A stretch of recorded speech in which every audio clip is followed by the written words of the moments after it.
Check the mic and make sure it sound right, boys.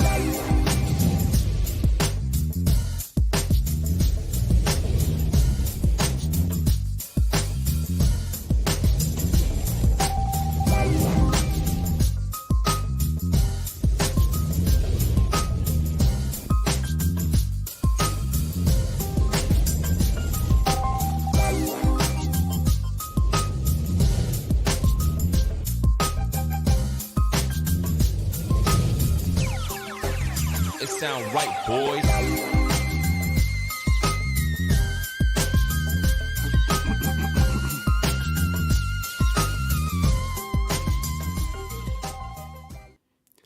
Right on, writers, and welcome first-time viewers to the Books by Adrian Author platform and our flagship show, Livestream Sunday.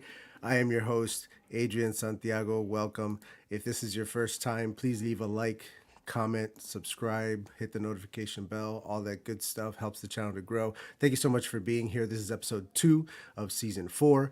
We have probably 14 more episodes after this, and it's every Sunday with the exception of Easter Sunday and Mother's Day.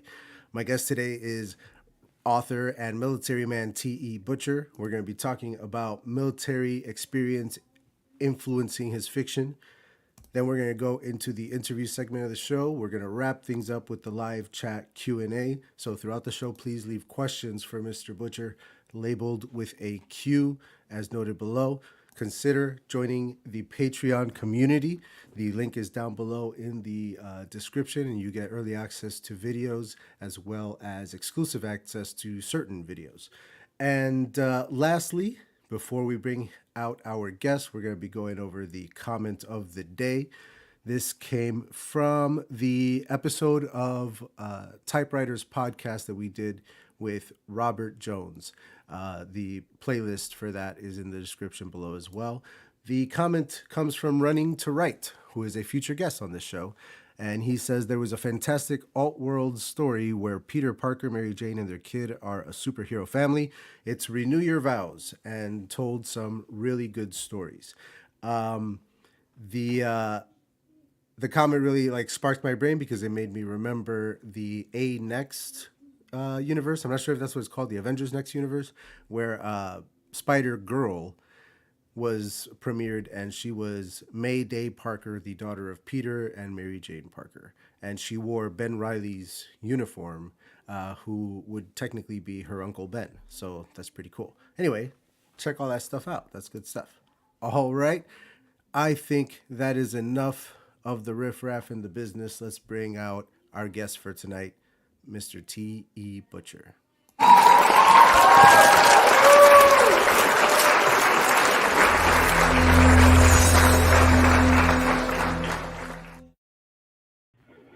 All right, welcome to the show, Tyler T.E. Butcher, right? Tyler, welcome to the show. Yeah. Tell the people at home who you are, where you're from, and what you do. Hey, I'm Tyler, also known as my stage name T.E. Butcher. I'm a veteran of the Georgia Army National Guard. Been in the Guard for about 10 years. It'll be 10 this November. And I started my writing journey when we were during our last deployment to Afghanistan. And so I drill 1 week in a month, 2 weeks in the summer, and when I'm not drilling or enjoying any of my hobbies, I am writing.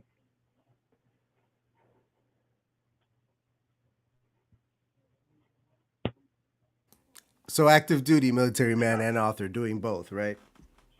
Right. That's just like a friend of the channel, Kent Sean. You guys are troopers. Thank you for your service. Let's say hi to the chat. We've had some people who have been here early. Author Lauren Adele, a future guest of the show, is here. Adam is here. She's saying hello, friends. He's saying hello, friends. There is a poll in the chat already. It will remain up throughout most of the show. I just want to gauge everybody's interest on future content for the channel. And I think that about covers everything I wanted to go over. Let's dive into the topic for today.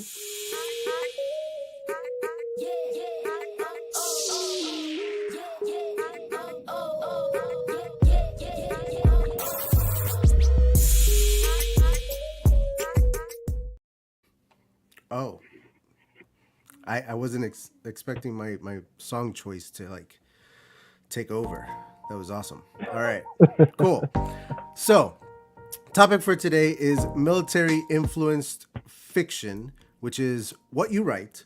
And I find that fascinating, especially since you are currently active duty.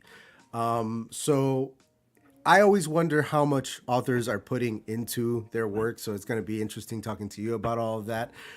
Your books are centered around warfare in a sci-fi setting. You boast the extravagant maps that you use to track sci-fi battles. My own sci-fi fantasy work in progress features like drug culture pretty heavily, including a mushroom trip in the prologue, and that's ripped from my own experience. I basically just told everybody what my mushroom trip was and assigned it to a different character. And has any of your own military experience, be it in tactics, specific battle situations, or stories from your time in the war, found their way into your stories? So the most common thing that will work its way into my stories, just by the nature of kind of downtime in the military, it's really prevalent in the Armored Warrior Panzer series, is the weird random conversations you have when you're bored out of your mind, just waiting on something to happen, and things just happen. Like, I believe in the first book, there is a conversation I pretty much just pulled from a real life conversation we had in Afghanistan while we were waiting on QRF or something, where my sergeant, my buddy, said, "Hey, guys, would you rather have fingers the length of legs or legs the length of fingers?" And it led to this whole extravagant, like, they were like, "Well, like, are your feet affected too? Like, yeah, your legs are the length of fingers, but like your feet are still attached. So like, how do you hide that?" Like, I could see the fingers the length of legs, because then I'm seeing the aliens from Arrival, and they're just like these Yeah. long, like, septapods or whatever. And that would basically be what you were like. Your legs would just disappear in between your fingers, and you would just be all like leg fingers. I mean, Yeah. like, you could like flick someone like really powerfully from Yeah. like an arm's length away. You double your reach that way. The poll in the chat today is what writing or reading related content they would like to say, and I love to see that it's already stirring some drama in the pot. Anything but sprints. Sprints are how I get my work done. Is They're don't very write useful to a lot of people, which is why I entertain the idea of doing them for the channel, but I myself don't use them that way. So like it's not for me. It would be for you guys if we do that. I mean, I don't write very fast. Like, relative to other people, I'm lucky to get like 6,000 words in a day. I'm usually exhausted. Most of my words come from being very stubborn and writing all day and You just refusing have to get up Yeah. until I'm like, okay. Adam says that he loves those types of conversations that you were talking about. So like that's the biggest thing that like permeates throughout your stories, is those things that you guys would say to each other. Not necessarily like the battle stuff, but like the more intimate moments between, brothers in Yeah, arms. because those are where like those bonds that everyone talks about. Like, everyone talks about like, oh, you're under gunfire and these bonds. Well, those bonds are forged in like the downtime, like your off time. Like, Yeah. you can't just sit around and ignore each other. Yeah, 3K is usually where I'm at, between 3 and 4. Sorry, getting sidetracked by your boy there, but I'm the one throwing them up, man. It's all good. You were saying nah, 'cause those intimate moments. yeah. That's where the bonds are made.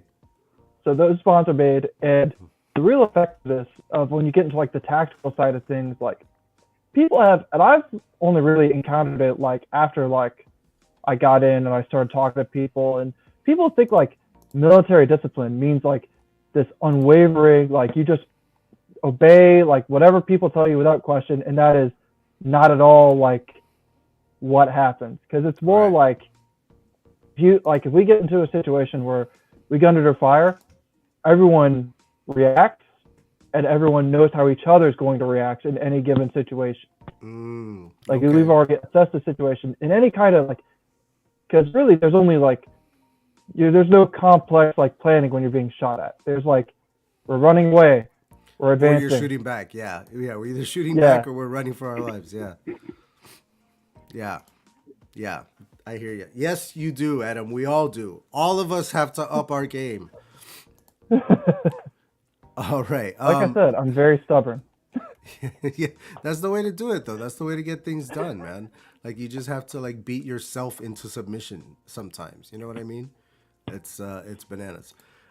Cool, man. Well, this topic of military influence in your work is going to permeate throughout the rest of the episode. So we're going to go ahead and take a very, very quick look at a promo for folks who have never been here before, first timers. If you have never been to Books by Adrian before, this is what we're all about. And then we'll go into the interview.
Yeah, man.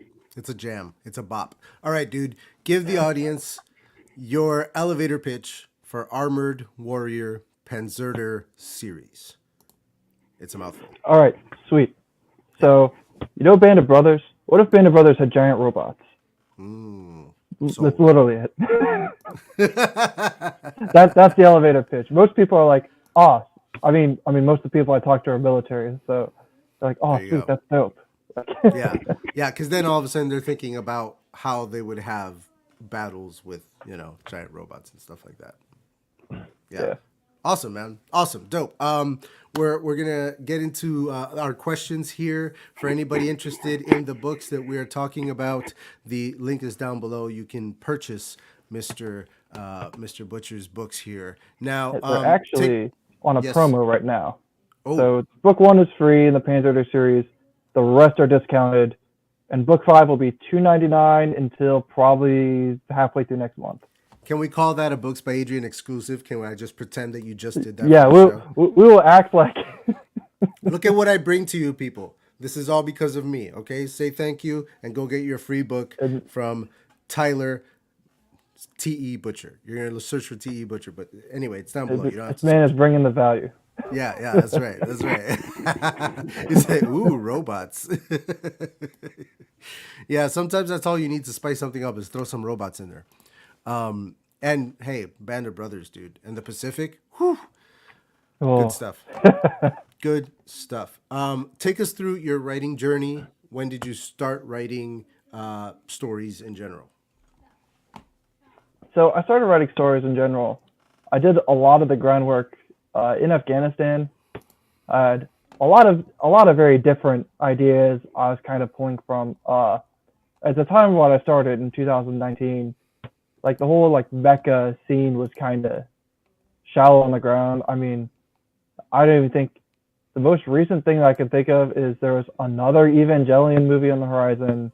I don't think Hathaway's Flash had even been announced, and all Evangelion really was just a rehash of the story they already told, but slightly different. So I'm like, all right, like clearly there needs to be like some new blood in here. Something needs to happen, and it was kind of like a mishmash of things because the good guy faction, well, good guys, they're the much less clinically evil guys in the white hats. Especially, the white hats. We'll call them. They're based that whole culture and society is based on, like, Franz Ferdinand had this idea for like a United States of Austria-Hungary, but obviously he got assassinated and World War I happened. Well, I was like, oh, like that's like a cool idea, and I had like a different stuff. Yeah, so I had a different idea that was like, well, what if we had like a United States of Austria-Hungary instead of what we had, and then there was like a World War, but then I was like, and Sheldon.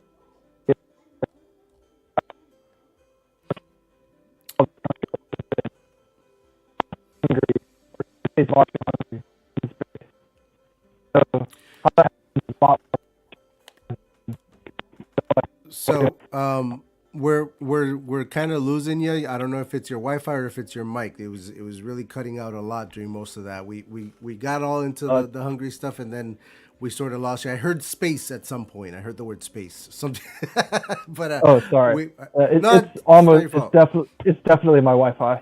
Okay, yeah, and if it's not yours, it's mine, because mine is not particularly great these days either. And I have like the best that you can possibly get in this town. It's ridiculous. Yeah, like if there's like I can't even like fix it. You know what I mean? It just sucks.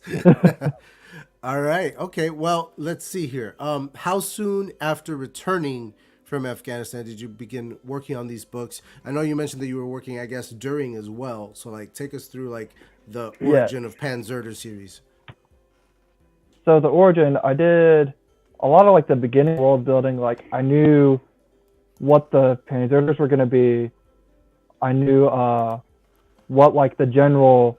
I didn't know quite like what I was going to call like this Space Austria Hungary, but I had like a very generic idea.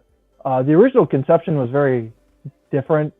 Like there was a bit more like monarchy in there, but I was like, oh, that doesn't make sense. And who the bad guys were very much evolved over time, because originally their military was very decentralized and everyone had these like elaborate like type. It was more of like a socialist syndicalist like enemy.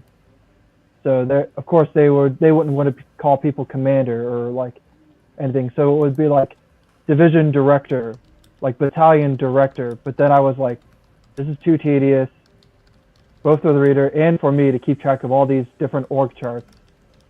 So I'm just gonna, after several rewrites and some work with the developmental editor, we got the current incarnation of Panzerder. But that's all the process, man. That's the process, right? Like the. Yeah. So it's really, the Panzerder itself is short for Gurpad Panzerder.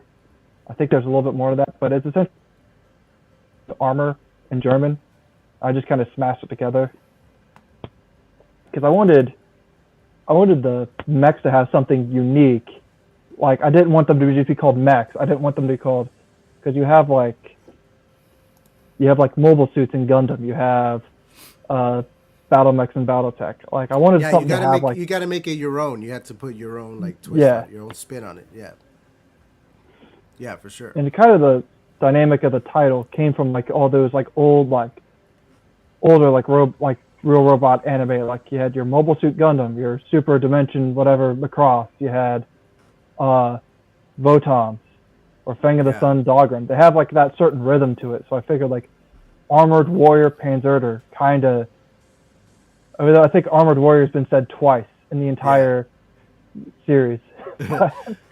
When I saw the title of your series, it brought me back to a moment that I shared with a friend when I sat him down to watch Equilibrium. And we're watching Equilibrium. It's great, right? And we're watching Equilibrium. He had never seen it before, and he's having his mind blown. And they introduce the Tetragrammaton Cleric.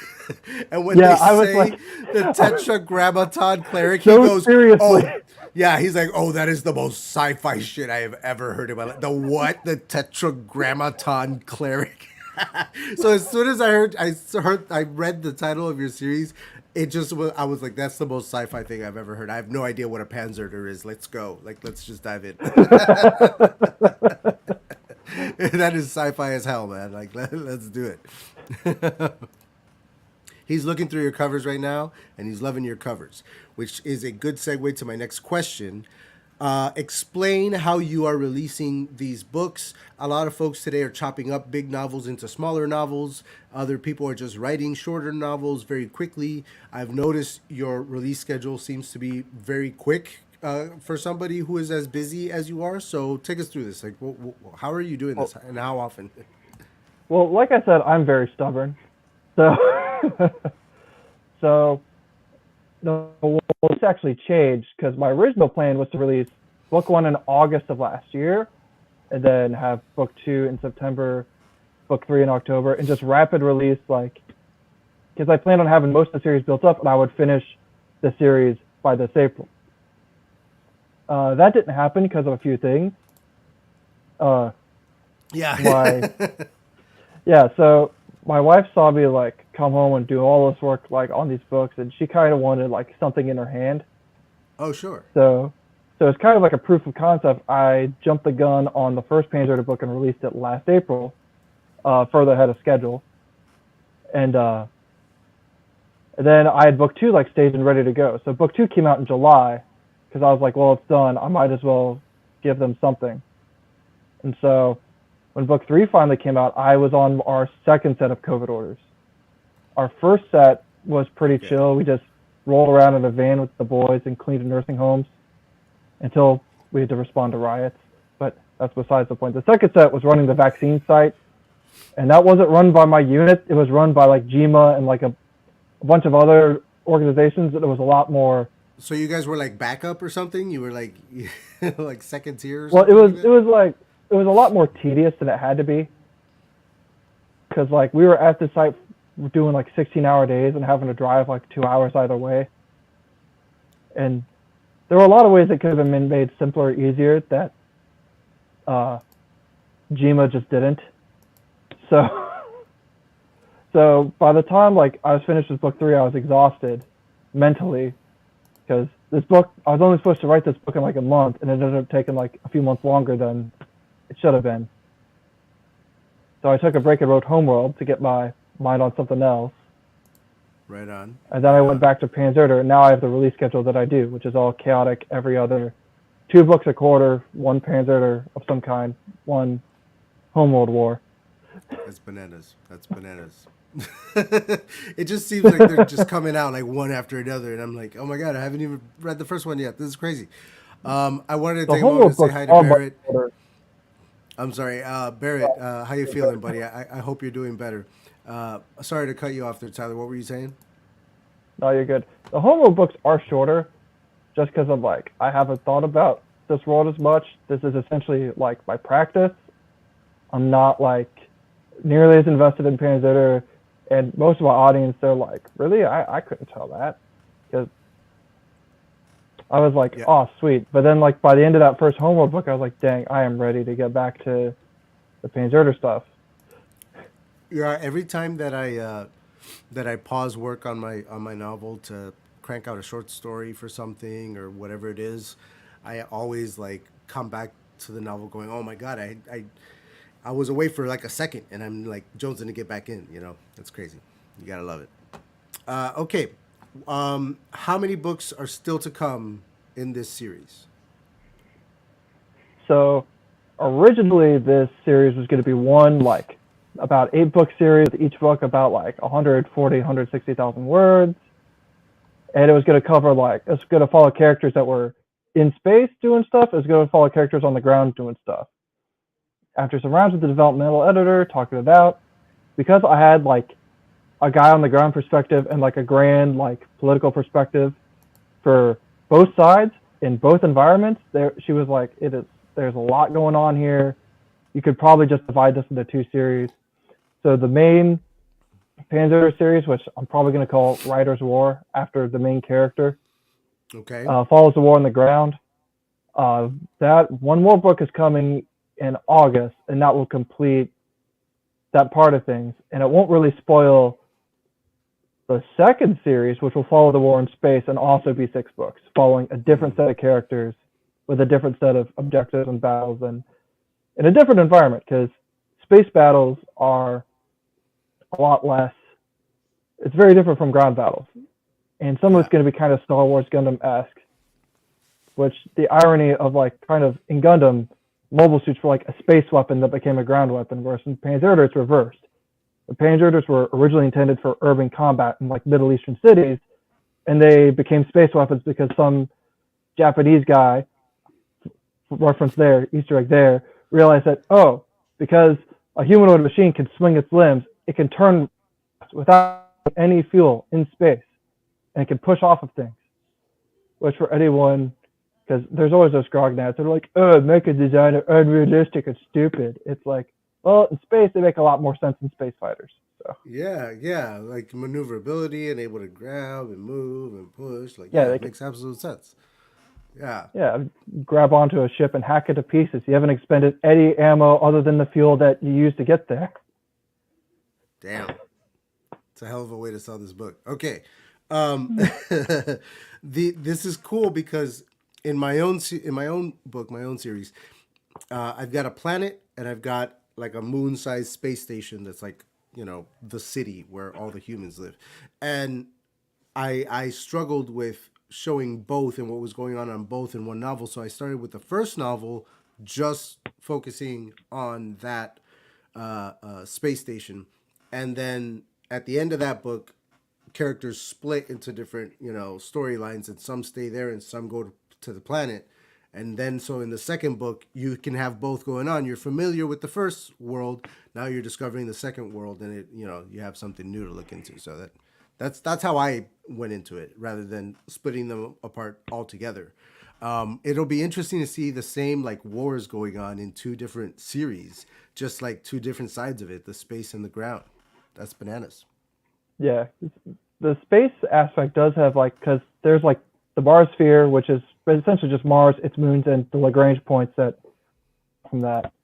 But also there's like some stuff going on in like the Jupiter sphere with Jupiter and all its Lagrange points, a little bit out into Saturn, which and they may, the space part of things, they may piss off some of the nations still on Earth, because another little bit of world building that I came across is there's certain things that like Star Wars and Star Trek both kind of do with single planet governments and single planet environments. Like in BattleTech, like it kind of makes sense because planets, it's like one town around the spaceport, and that's everyone that lives on that planet. But where it's like, oh, we have like a population of 1 billion people with, it's all forest, and we have one government. I'm like, nah, I'm not buying it. I always find it really interesting, especially in Star Wars, when they introduce a new planet, but like the entire planet is one thing. It's all jungle, or it's all desert, or it's all water. And I'm like, no planet is really like that. Is it? Even like the gas giants like have like different layers to them with different like, materials. Like, well, what are we doing here? And then the other thing that really pisses me off is when a character goes to a planet they've never been to in search of a person, right? And there's an entire planet, and they land their spaceship and walk to the person who's right there. And I'm like, how? How did you know where to land? Look, everyone knows plot relevant people are always within distance of the nearest spaceport. Of course, obviously. What was I thinking? Anything important is within a day's travel of the spaceport. Walking distance from wherever you land is the main character's plot line. That's just the general rule.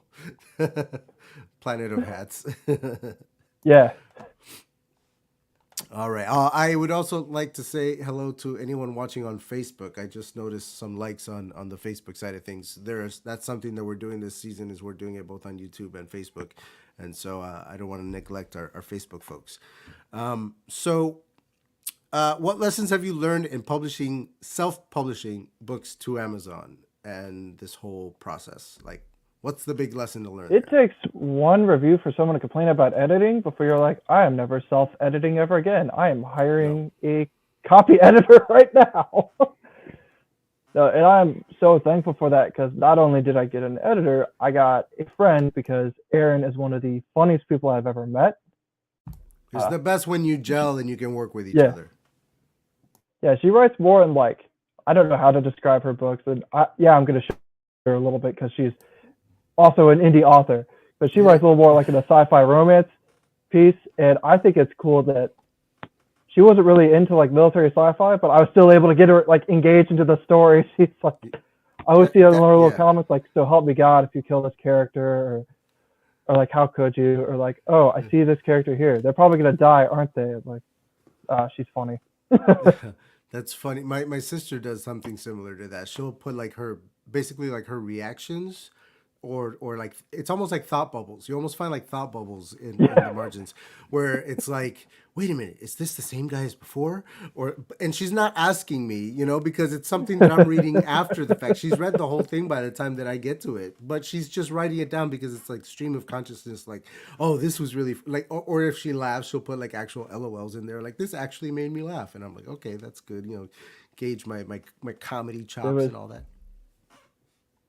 no, to answer someone in the chat. No, it's like a lot like sweeter, like sci-fi romance. She's not into any of that weird degenerate like alien breeder nonsense or anything like that. By the way, I hate seeing those clogging up like alien contact or alien invasion charts.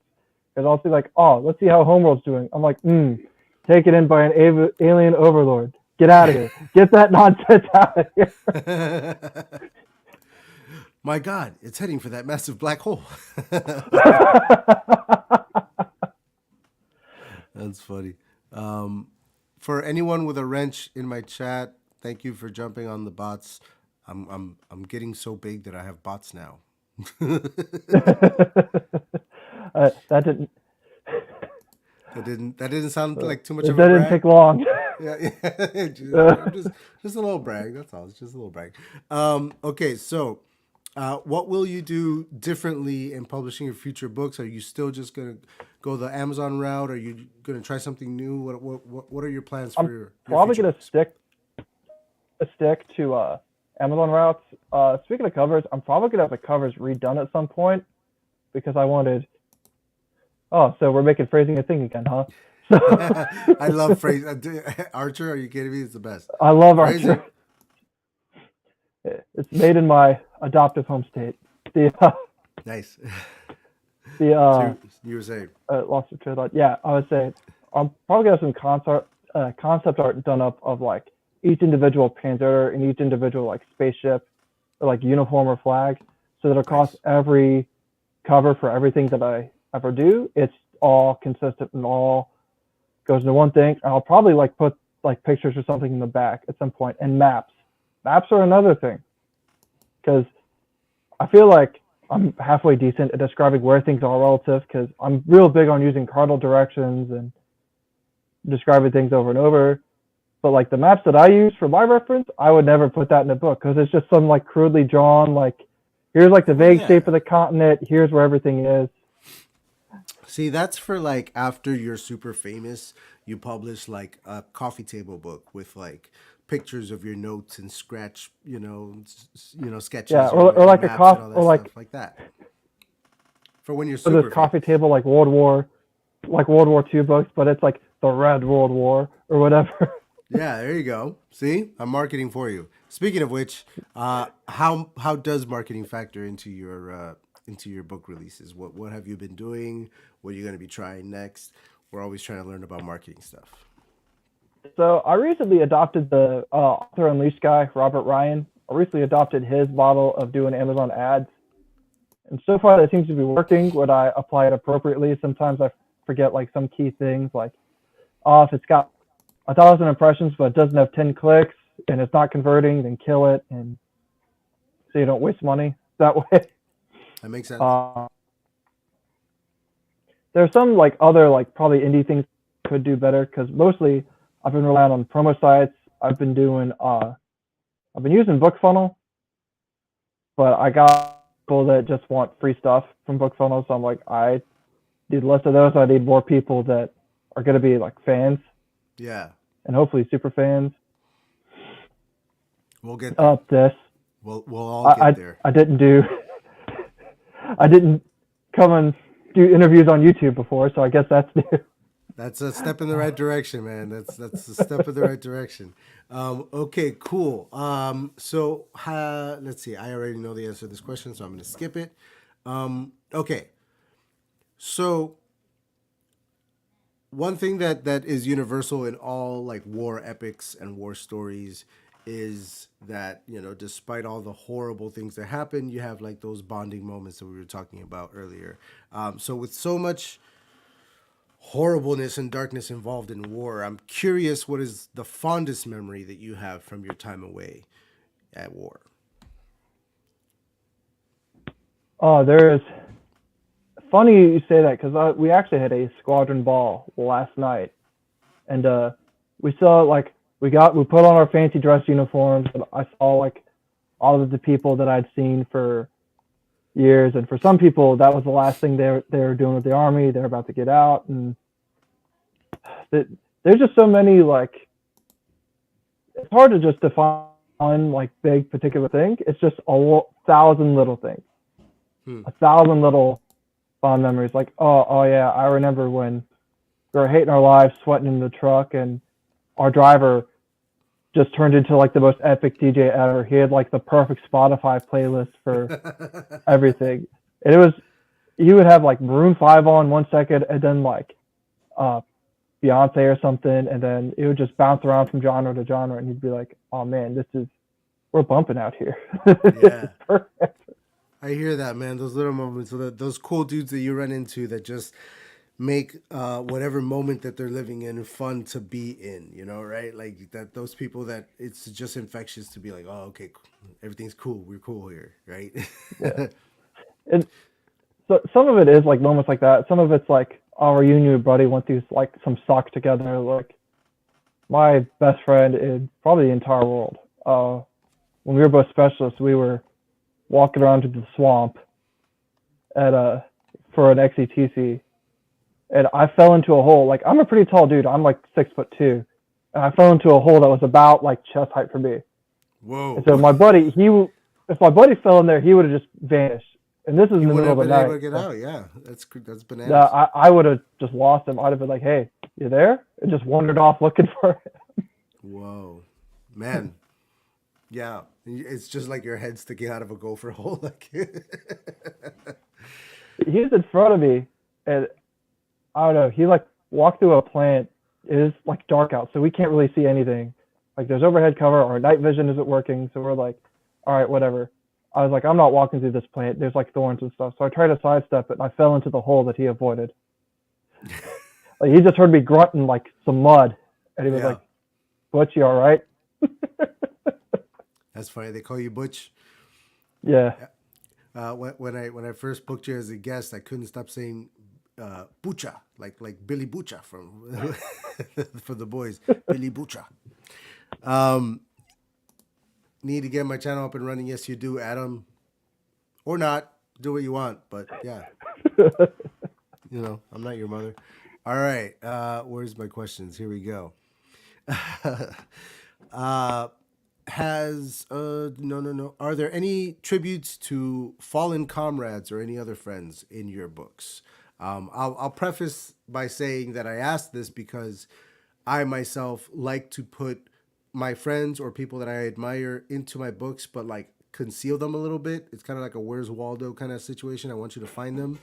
And then on top of that, I put them in there with the intentions of killing them later, because I'm a big like fan of like Dexter and things like that. And I just feel like getting killed off in a story is like a badge of honor. So I put my friends and family and loved ones into my books so that I can kill them in the book. I have a few very much living friends and family that, I mean, the characters that they influence are very much living. One of them's an army buddy who I just needed a placeholder name so I could remember like their general personality. And I characterized them close enough to my friend that I was just like, yep, Starnes, I'm going to use his name. And then I just deleted the brackets and I was like, it's just like, yep, that's him now. Yeah. Another character is both of my step-grandparents. Because one of them was like the dean of discipline at West Point. But so my step-granddad was the dean of discipline at West Point. He was in the 101st Airborne at one time. But the character is female and has all my grandmother's mannerisms. So my family think it's hilarious because she like whispers when she's like getting irritated, kind of like my step-grandmother does. I've got the channel riled up about killing people in fiction here. Nothing quite like having literary revenge on somebody. Get help. Yeah, it's, old news. Oh, I did that to my edit. I did it to my editor too by accident. I forgot that like. Well, I gender bent like a World War I or World War II like flying ace. I just changed her name to Aaron, but that's also my editor's name. And then they got ran over by like a like a tank the size of a battleship. And I was like, I didn't realize it until she was going through. I was like, oh crap, whoops, my bad, I forgot.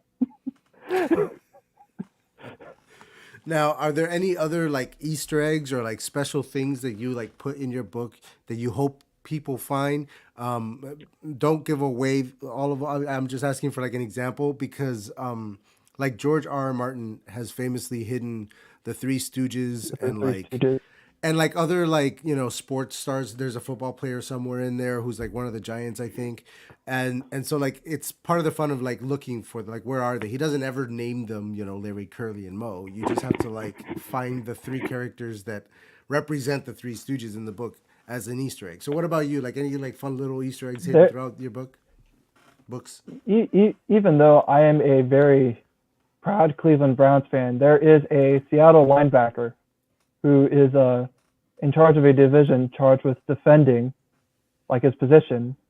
I'm not going to give away the country because it's going to give away the Easter egg, but the defensive general based off a defensive football player. It's actually just like his name. I dig it. I can dig it. Okay, we're going to switch gears here and go into the whatchamacallit, the live chat Q&A. Real quick, I want to let people know about what's coming up next week. So that's what this very rushed, put together promo is for. Enjoy, maybe. I don't know. I don't stand by my word here.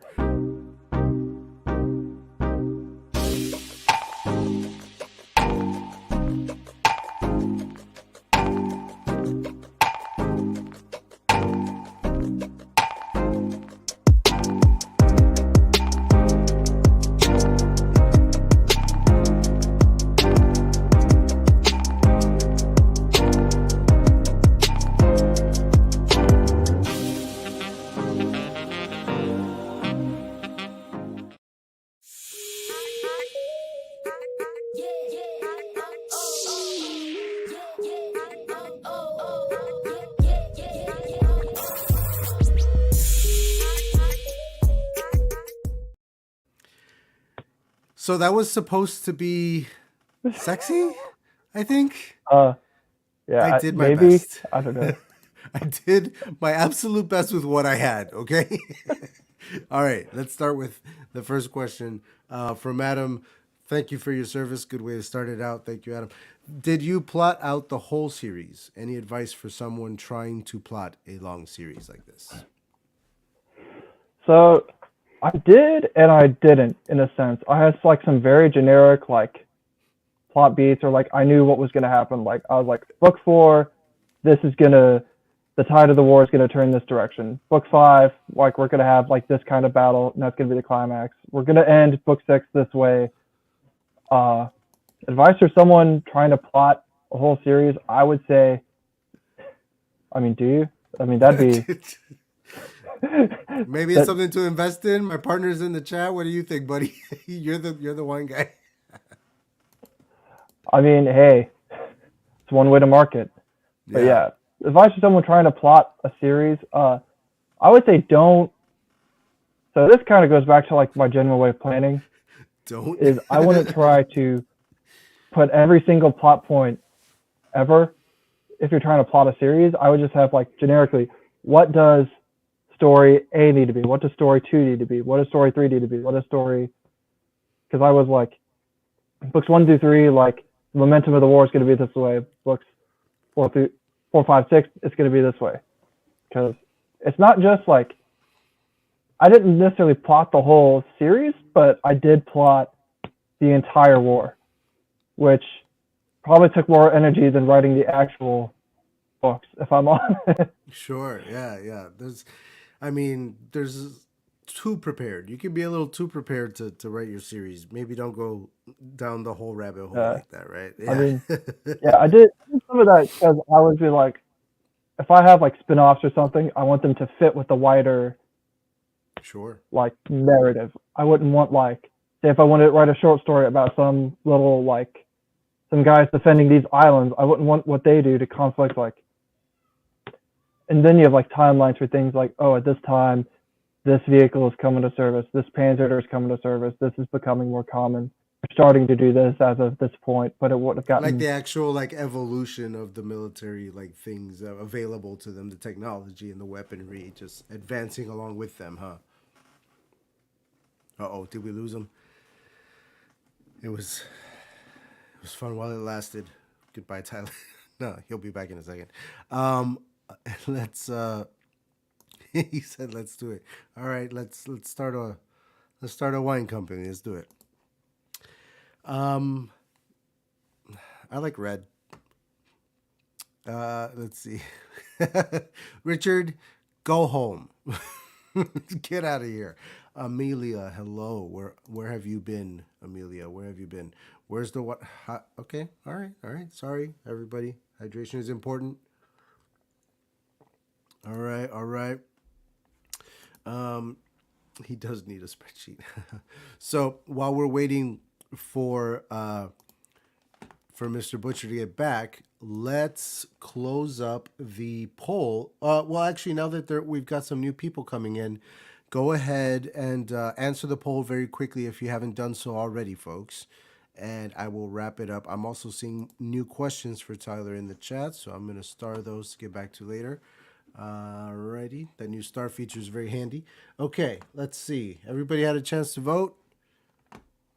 Because I'm about to close it. Like, comment, subscribe, do all that stuff until Mr. Butcher returns. We still have 15 minutes left in the show.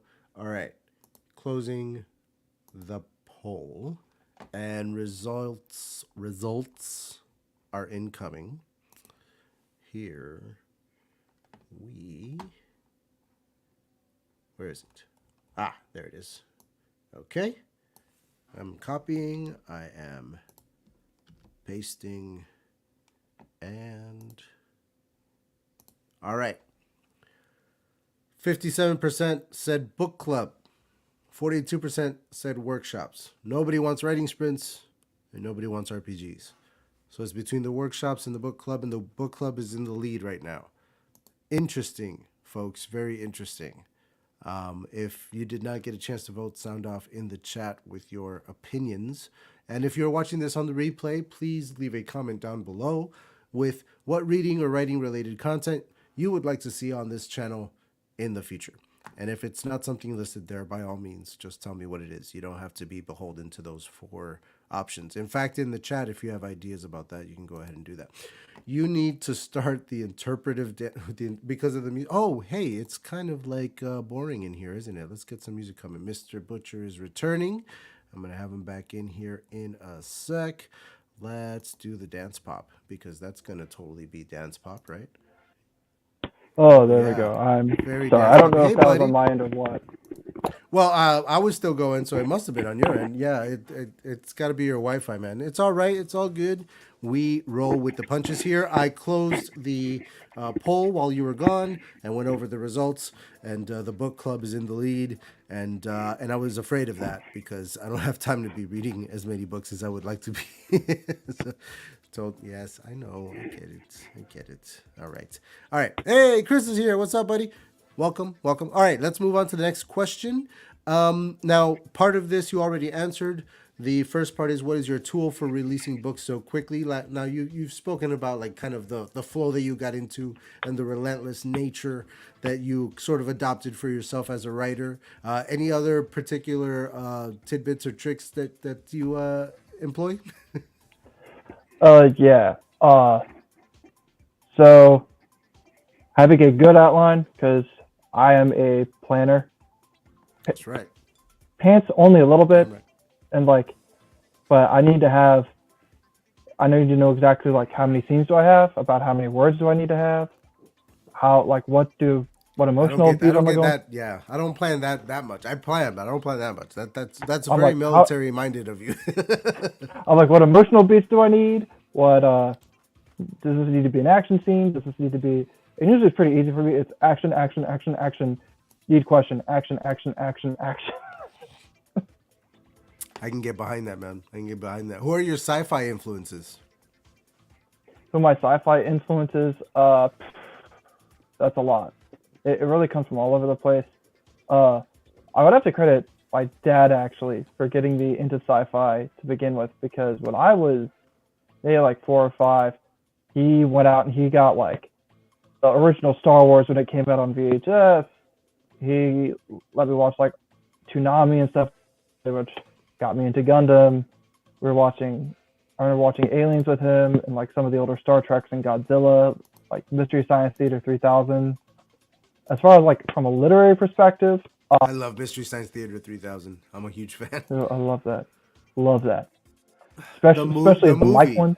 The movie cracks me up too, man. Like when they put out like the full feature. Oh my god, it's ridiculous. Man, when I'm editing, I will go like to their YouTube channel and just play like the clips like on loop in the background. I love that. They're the best. Love Mystery Science Theater 2000. All right, let's see here. I had another one somewhere. If I can find it, I'm lost. Here we go. Okay.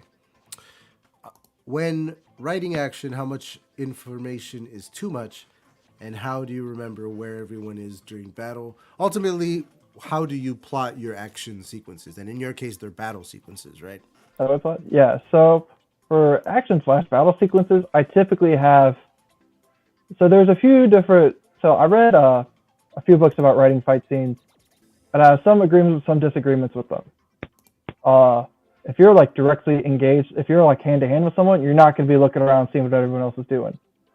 If you're any kind of commander, if you're a squad leader, a team leader, or like a company commander, you're going to be like looking around. If you're shooting at something, you're going to be shooting a little bit less, but you'll be looking around to see like what else is going on, what's happening, because you can't get tunnel vision and just focus on like your fight, because then, especially if you're in charge and you're supposed to be making all the hard calls, then it's impossible. As far as I tell where everyone is physically located, I usually map them out. Usually in Incarnate, that like fantasy map builder, I have like my little NATO symbols, or I just hand draw it very crudely. So I played around with that. I played around with that one day, and I knew I would get addicted if I tried it a second time. Like I just never went back. I would just be drawing maps for the rest of my life and never write anything again. I can't. I had to bow out. But mine is so backed up with so many, because I've had a NATO symbol generator too. So, so it's got like row after row and row of like blue boxes and red diamonds, all kinds of different. They're supposed to represent all kinds of different things of different sizes. Like, yeah. Right on. Folks, we are getting close to wrapping it up, so go ahead and throw your last minute questions into the chat if you have any at all. Please throw them in there. It's brilliant if I just say, oh, they're talking about the love story that Amelia wrote and Chris takes credit for. But we all know who wrote it. While we wait for any last minute questions from the chat, let's go back to some of the ones that we haven't gotten to yet in the interview, and any of the ones that we don't get to, we'll cover in the podcast so that everybody can catch on Thursday. Does writing about war help you to confront and or deal with your time in it? Does that not come into it at all? Are you able to separate the two? I'm very curious about how much of it affects you personally and emotionally. Oh, that's a kind of a complicated question to answer, because. And you don't have to answer it if you're uncomfortable. Yeah, no, I'm like just curious. No, I'm not like uncomfortable, but short answer, yes. So I do separate myself from it a little bit. There's nothing like particularly traumatic about any of the experiences that I've had. I mean, at least that I think. Most of my experience was having rockets shot at me, because it was 2019. The war in Afghanistan was already winding down. Taliban wasn't really trying to fight us. ISIS was trying and failing to pick fights with us, writing checks that their fist couldn't cash, or their rocket in that case. Talk your shit. Yeah. Yeah, if it's guys with like AKs and some old Chinese rockets, Apaches win every time. Nice. Right on, man. Right on. Here's a new one. Okay, who is your favorite character in your series and why? And you're not supposed to play favorites, but we all do. So who is it? Fess up. All right, so if I had to pick one, I think me and my editor probably have one of the same favorite characters. It's going to be Captain Webb, the drop trooper captain. Purely because I have planned to kill him off so many times, and he always manages to keep surviving. I'm like, oh, I can't do that, or I'm like, oh, Aaron's gonna kill me if I do that. Yeah, but see, that's the best though, when you have to when you end up painting your character into a corner that you don't intend for him to be able to get out of. And then you got to go, but now I have to find a way out of this. And then that's good storytelling, because then you have to go through like all of the shitty, ways that he could get out of it and bypass those and choose the one that this is the one this is how he gets out of it, It really is like interesting to find a balance between because you kind of almost have to make it kind of random, because you can't telegraph it too hard, or else they're going to be none of the shock factor is going to be there. It's going to be oh, this guy is waving so many death flags, or oh, there's so many death flags, there's no way he would kill them. So you don't really want to create that conflict too much. So it's maybe one or two flags, oh, this looks bad, but I've had characters die that have had death flags left, right, and center, but I've also had no indication that anything bad was going to happen, and then, oh no, they're dead. Yeah. Well, that's you have certain death scenes. I'm talking specifically now about movies and television shows where, it's a big character death, and, maybe it's slow motion in an action sequence, or maybe it's an intimate death between two people talking, or whatever it is. They make a meal out of their death. But I always find it really ballsy when they do what you're talking about. And it happened once on this show called Terminator, the Sarah Connor Chronicles. I don't know if you've ever heard or seen it. I remember that. I remember the Sarah Connor. I liked it a lot. And in the second season, in the finale episode, or maybe the episode before the finale, they're in this crazy shootout at this facility, because it's Terminator. There's always some kind of building that they're getting into or out of or whatever, and they're shooting up with Terminators and stuff. And the guy who's protecting John Connor, the guy who we have been following since season 1, the one that we're oh my god, this is the guy, he's gonna get us. He turns a corner. Bam, and he hits the floor. Somebody shoots him in the head and he hits the floor, and then that person runs off, and everybody runs off in different directions. And that's it. That was the death scene. They cut to the next scene and they kept going. They don't linger on it at all. He's just it's battle. He got shot in the head and we gotta go. I find that very ballsy. Well, that's how it happens in combat sometimes, because of course, I think what a lot of people don't get about especially modern combat is it's very, I mean, for lack of a better term, clinical. Because you've got because it's not no, Billy. No, it's a lot more all right, we're moving. They're shooting. Now we're moving. They're shooting. Your buddy got shot. Hey, you all right? Try and patch it up yourself. And because we have stuff on us for that. And most injuries you can kind of take care of. I mean, if you're not dead, you can do something about them.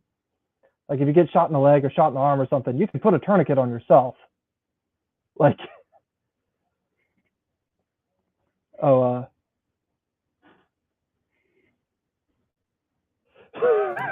keep doing that. I was just gonna say, my mind goes to the morbid question of what if they shoot through the med kit? You're just fucked. I mean, well, with the way I have my kit set up, if they shoot through the med kit, my plate's behind it. So if they went through the plate too, I'm probably in big trouble anyway. So we're at the end of the show here. Rapid fire question here. If you could write any other sci-fi IP, what would it be? That's hard. I prefer to write my own stuff because I'm a big proponent of make your own stuff. Same. But any other sci-fi IP, But like Very they back difficult. a truck full of money and they're like, what's your favorite IP? You get to write it. Like, what is it? I would have to toss a coin, and it's going to be either Gundam or Godzilla. Oh, Maybe Green Lantern. Okay, so Nah, like it'd be Gundam or Godzilla. big monsters and big robots. I love it. Yeah. All right, That's folks. rocked Thank you by so much. Godzilla Yeah, teacher. I'm going to give you the floor one more time, Tyler. Let everybody at home know what you got coming up next, where they can get it. And everybody, if you want more from Mr. Butcher, we're going to have him on the podcast on Thursday. Take it away, Tyler. Sweet. So you can follow me on Amazon or BookPub at TE Butcher.